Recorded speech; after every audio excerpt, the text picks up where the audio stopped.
My name is Russell, and I quit my job. Not used to talking to the camera. I quit my job, and I'm going to be talking about my dreams, my feelings. I'm going to be using my phone as a microphone. Just pretend this is a really cool microphone, and I'm like a movie star doing an interview, See how it goes. So, last week, I quit my job. I was a data analyst, very boring. Do a lot of the beep beeps on the computer. But yeah, just wasn't doing it for me. It's a hard life out there. Trying to, work. I'm very obviously deeply depressed. Part of the reason that I quit my job was actually just because it was just too much for me to handle mentally. And it was nothing to do with, the job, the actual work itself. The people that I worked with, they were all lovely, and the work that I did was very meaningful. I felt like I was contributing a lot to other people's lives, but I just hated it. I came into work, every day just dreading doing work. I dreaded coming into work every day. I just felt terrible. I would just feel like it was so exhausting. No matter what I did, no matter whether I did work that made me happy, work that felt like it was good, it just felt like so much effort. And there were days where I would just come to work and I would just cry like several times. Luckily enough, I was able to work from home, but sometimes during meetings where I didn't have my camera on and I was muted, I would just like break into tears for no reason. Maybe I'd be thinking about something minorly emotional, but then I would just kind of start crying. And it was a bad time. I did not enjoy going to work. I did not enjoy working. And it was really taking a toll on my life, my relationship, everything. It just was not very good. So, thought the best step was to quit. So there we go.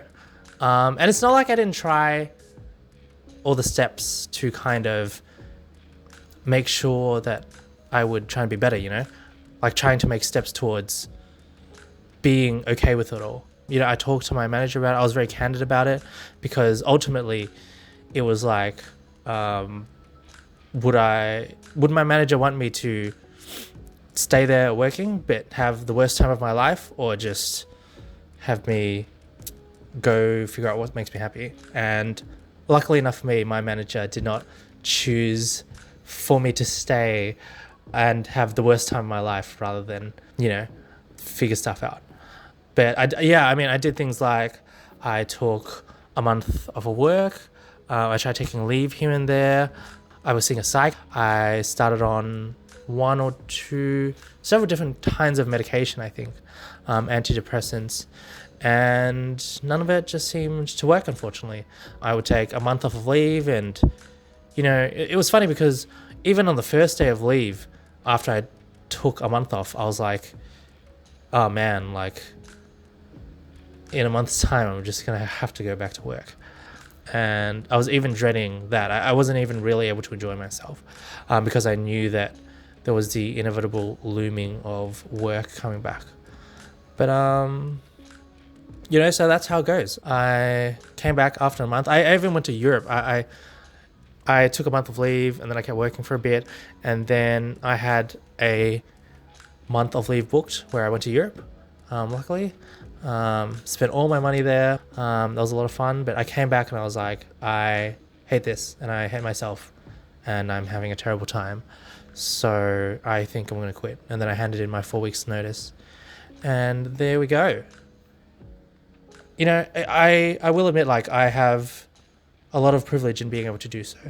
Luckily, I have a lot of savings that I've saved up, as well as my beautiful girlfriend who is willing to support us for the time being. So for the short foreseeable future, I'll just be kind of trying to figure out what it is I enjoy, maybe trying to figure out what it is that makes me happy, not happy.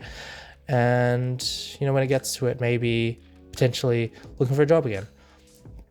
We will see how we go. I guess part of when I quit, I kind of wanted to figure out what I wanted to do. And there's a few different things I want to do. And it's sad. I feel like because of the kind of depression, it's like I have the privilege where it's not like I don't even have the time or the money or even like, I don't know, like intelligence. I feel like, this sound like I'm jerking myself off here a bit. I feel like I pick up stuff pretty well, pretty easily. Specifically like computer related stuff, which is a lot of the stuff that I want to work on, obviously as a data analyst. But it's not even that I'm restricted by that in the things I want to do. It's purely like an energy thing. I might have like 1,000 grand plans to do all sorts of things, but when it comes to it, like sometimes I'll just be trapped in bed.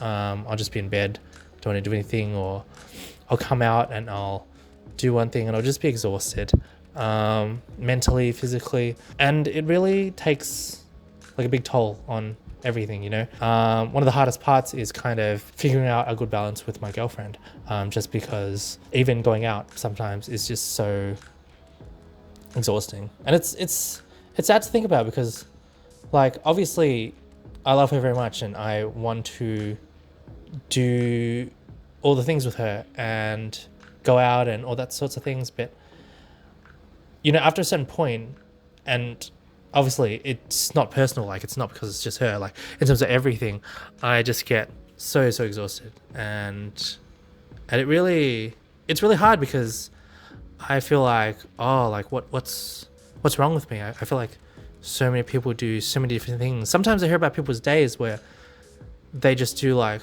so many things, you know, they work, they get all sorts of chores done, they watch 20 TV shows, they go out, and I'm just like, man, each of those is like a whole day ordeal for me. And it's part of the reason why I quit work, because afterwards I would just feel so exhausted and not really want to do anything. And sometimes there'd be days where I'd finish work and I'd just go to bed for the rest of the day. Yeah, and it's hard because it makes me feel like I'm lazy or something, like there's something, like I'm choosing to not do the things. And it took a very long time for me to kind of accept that it was just kind of the way it is, that there's something wrong with me, either psychologically or physically. And that's part of the reason why I started seeing a psych, started going on medication, all that, to try and figure that out. I think I'm going on a bit of a sad tangent here, but yeah. So after I quit my job, one of the things I did was think about what I wanted to do. And there are so many things I want to do. There are always so many things I want to do, but like I said, one of the main things that kind of prevents me from doing that is energy. It's like I have all the resources to do all the things, but when it comes to expending the energy to do so, it just isn't there. And that's the saddest part, because it's the most invisible one, you know. If I didn't have money, or if I didn't have time, I was too busy working, you know, I'd be able to say, oh yeah, I don't have enough of this, and most people would understand. But when it comes to this, it's like, oh, like, are you just not trying hard enough? Are you just being lazy? Are you just choosing to do something else instead? But like, it's not that simple, you know. Like, if I try too hard, spend too much, it's just so exhausting. And I'm just like, and the more exhausted I am, I'm like, the more I feel like something is deeply wrong with me, because I just can't keep up with other people. And it just makes me want to, you know, do nothing even more, because I feel like there's something very wrong with me. Another few things that I'm trying to work on is my goals, my dreams. So just things that I've wanted to work on. I started a kind of to-do list of a few different pursuits, and I'll show it here. Ooh, editing. Fix it in post. But there's a few different things. So one of them, I'll just pull up my little list here so I can talk about it. Yeah, there's a lot of creative kind of things that I've always wanted to work on, and I'll kind of list them all out. Yeah, there's a whole bunch of things I wanted to do, but at the same time, I know that it's a lot. Like I'm going to list a whole bunch of different things that I really want to work on, but I'm not going to have the time to kind of work on all of them, especially at the same time, and especially limited by, you know, time, money, and just the amount of energy that I have to do things. But I'm trying not to put too much pressure on myself, listing out all these things that I kind of want to do, and I'm going to try and work on them, see what I enjoy the most, see maybe what I can make money on, or maybe not even think about that too much for now. Maybe I'll just get another job at one point and these can just be hobbies. But just a few different things that I'm interested in and want to pursue. So number one is, and I'll start off with the creative stuff. So number one is making a cartoon. So I think I'm pretty funny. No, that's not a joke. I have terrible self-esteem, so I say that and I try to convince myself that, but I actually don't believe it. But one of the things I've wanted to do is kind of make a comic, and I'm terrible at drawing, but I think it'd be fun just to make like kind of just really terribly drawn cartoons with little characters with just terrible jokes, puns, or even just like existential humor kind of thing. I was really inspired by, and I'll show it up on the screen here, Alice, and I bought her book as well, and she does a lot of very cute cartoons that require a lot more drawing skill than I, but you know, I thought that'd be something fun to pursue, and I was gonna call it Silly Sad Snail. I've noticed the rise of little frogs, little frog memes, little frog comics that people really like, that are really cute. And one of the animals, or one of the insects, I guess, I don't know what they are, mollusks, that I think are really cute, that not a lot of people agree with me, are snails. I think they're a little cute with their little houses and their little dangly eye things. So I thought I'd try and draw some snails, make them cute, make them go through existential crises, you know, the huge. See how that goes. Another thing is hobby review. So something that someone of my terribly depressed mindset, or probably not even just, this is probably just a normal experience, but I feel like it's extra exacerbated because of how little energy I have, is all the different hobbies I pick up. And I think part of it is because I actually really enjoy doing a lot of research into things. So I've picked up so many different hobbies over the years, and I feel like I've really gotten pretty in depth with them. Well, at least in terms of researching, and I'll dive into it. I'll do a whole bunch of research. I'll like acquire all these tools.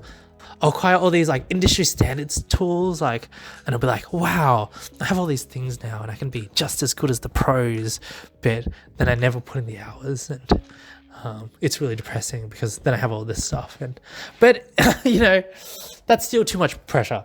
Yeah, part of it is I really like looking into it, and then I enjoy kind of just playing around with it.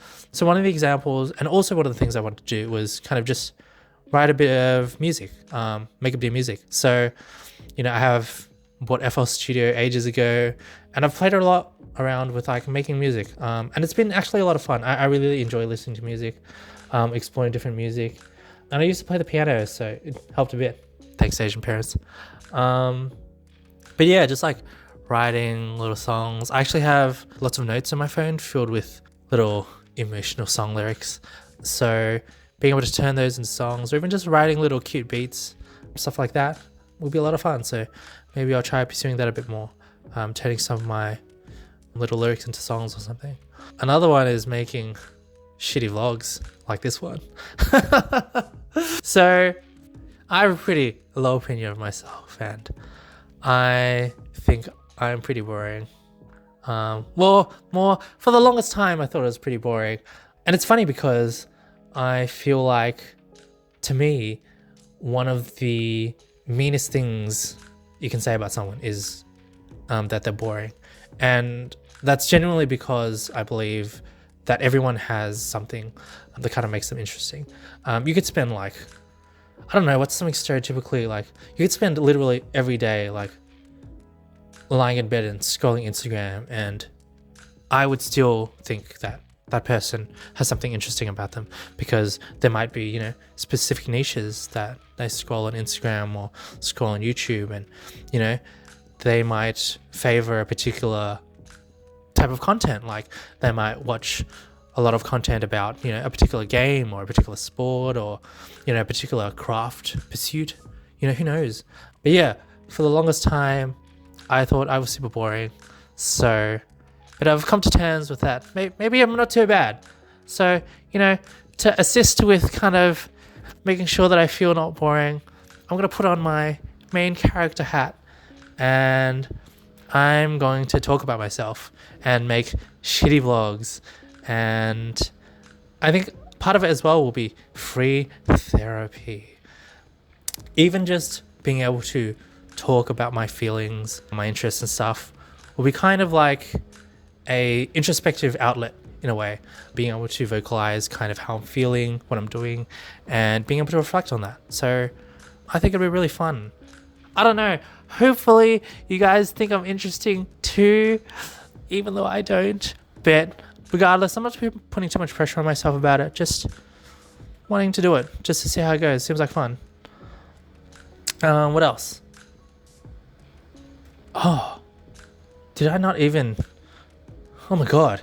I got too busy talking about too many things. I started one and I didn't do another. So I was talking about how I started too many hobbies. But one of the things that I wanted to do with it is that I wanted to make YouTube videos about it. Something called Hobby Review. And part of the reason for that is because I enjoy researching so much in depth into each hobby that I kind of look into. So for example, with the music one, I probably spent more hours looking into it than actually making music itself, which is kind of funny. I feel like that's the case for a lot of things. So yeah, I mean, even for example with music, buying all these things, learning about how music theory ties into it all, different ways to edit certain things, how the industry standard is in terms of things like vocal mixing. I don't know. I haven't touched in a while, but I could go very in depth into a lot of things and how the pathway from, being an amateur to being kind of sort of good, maybe to the point where you might be able to sell your services for it or something. I think that'd be a lot of fun to kind of write. It'd be, like I said, everyone has a lot of time these days, a lot of hobbies out there, a lot of things you can pursue, but, I was going to review it. You can pick it up if you think it's worth it. I can tell you, I'll rate it on things based on like how enjoyable it is, how much money you can make from it, how much time it takes, stuff like that. I feel like it'll be a lot of fun. What else is there?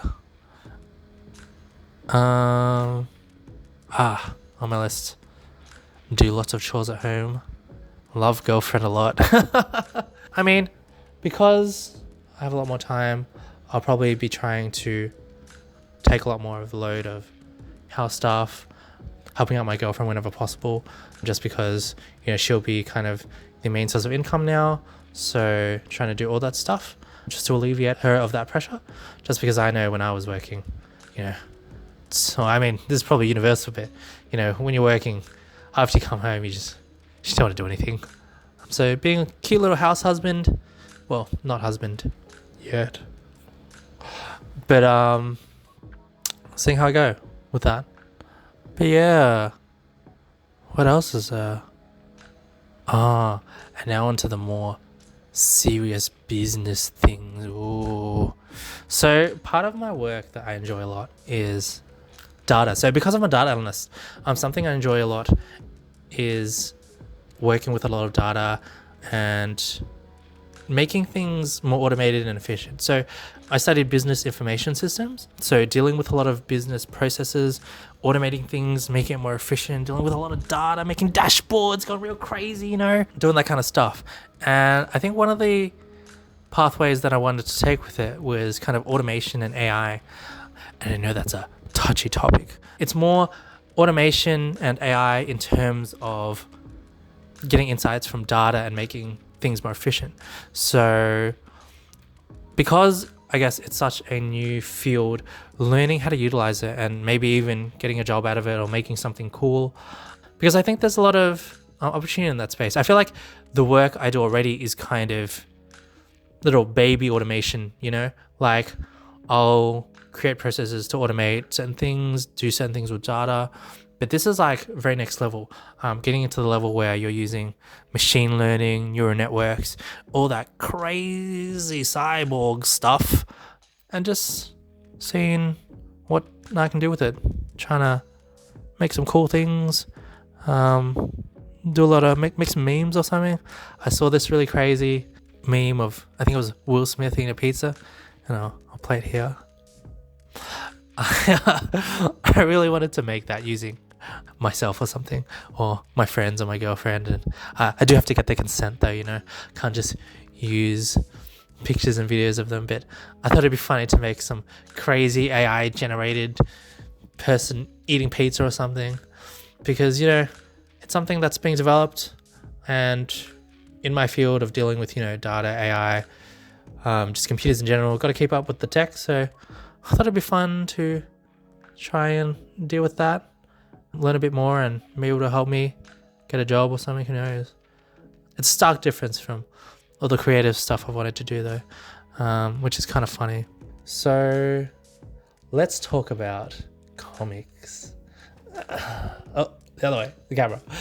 Woo.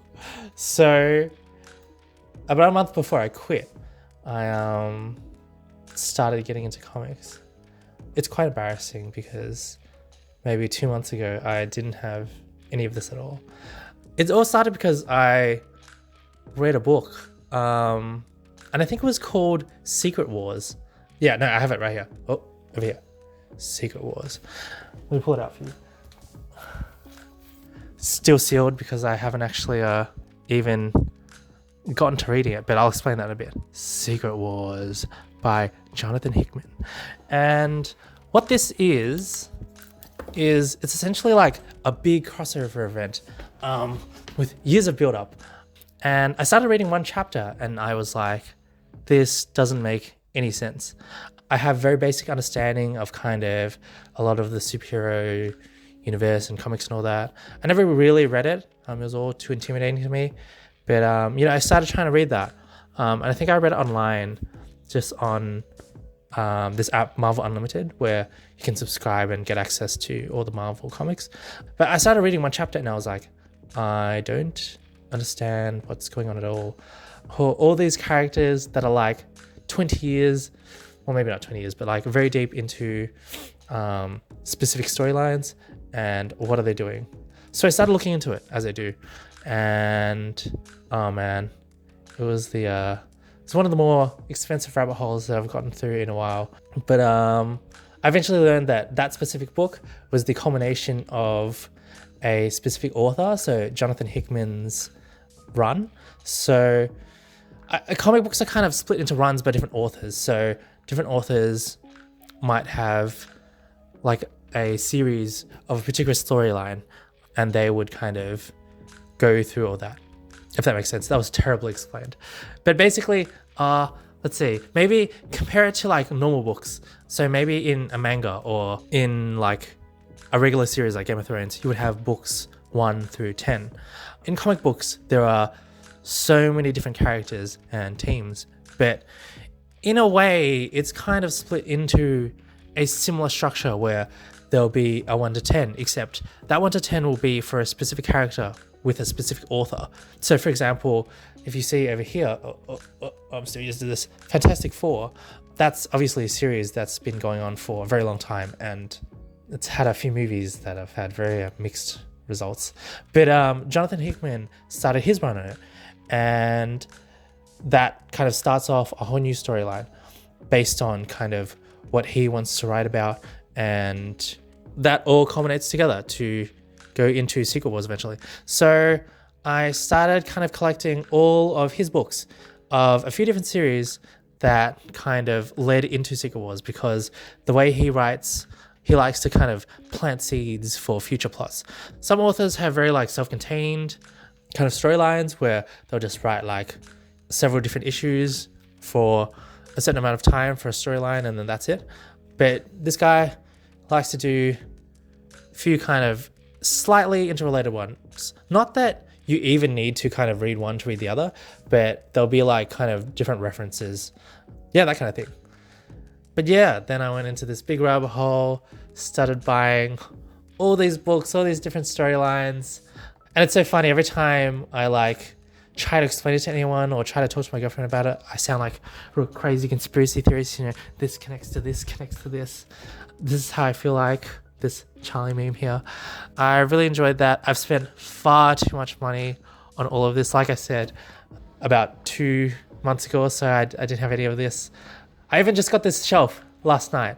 It's funny because the shelf costs like the same price as one of these big books here. So these omnibuses, they can cost between $100, $150, and this whole shelf was like $150 from IKEA. So it's great. But I finally got it to store my books. It was funny because before that I was just storing them, and I'll show you here, just on a giant kind of TV TV like stand thing. And the more I accumulated, it was running out of space, and it was just a bit of an eyesore. And it's terrible because I started looking at Facebook Marketplace, and there were so many good deals, and I guess there are heaps of people who read the books and just try and sell them.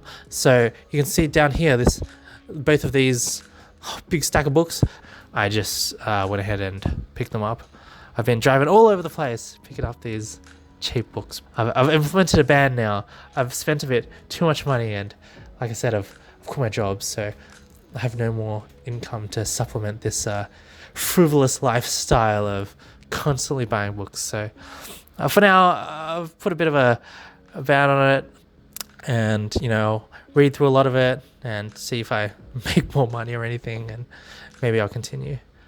All right, yeah. What else? The last thing is probably read a lot of comics. I've bought all these books, but now I actually got to read them.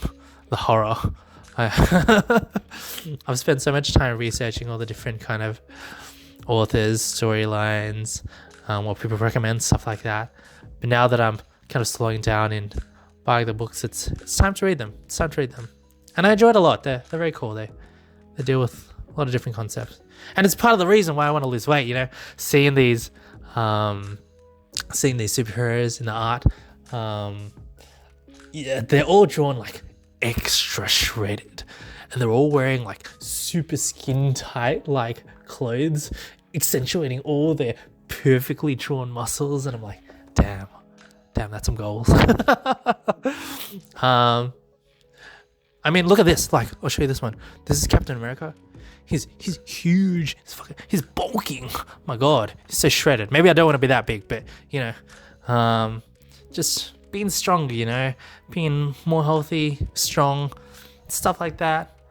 It's all part of the things I would like. So, now that I have a bit of time, try and work towards it. But yeah, so, feeling optimistic. How have I felt during the time? So I've been off work for a week now, and it's not been too bad. I've felt pretty optimistic about it all. I've had a few days where I've just been in bed for a bit because I've had like headaches, or I'll feel a little bit low.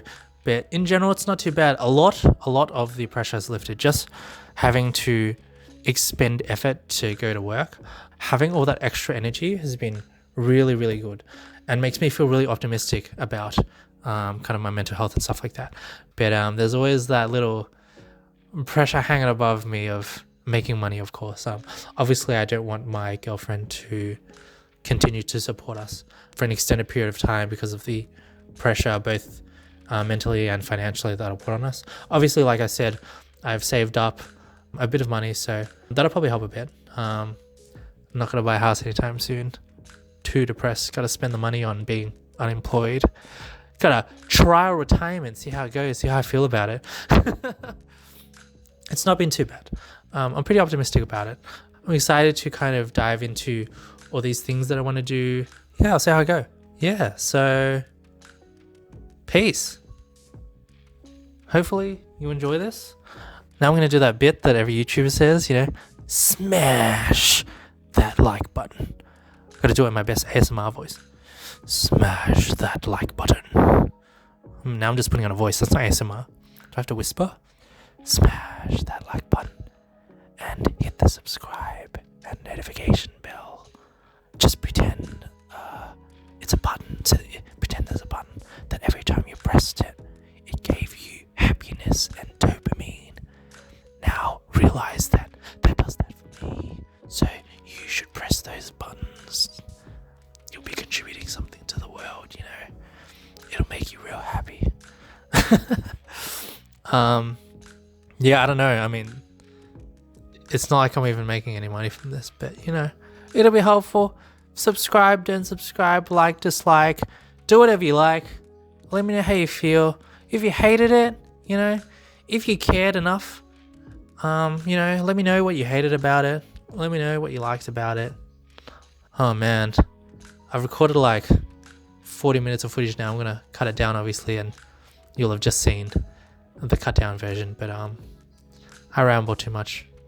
Even this is just too much of a ramble, so I'll probably outro this and fade it out and wish you a good day, friends. Goodbye.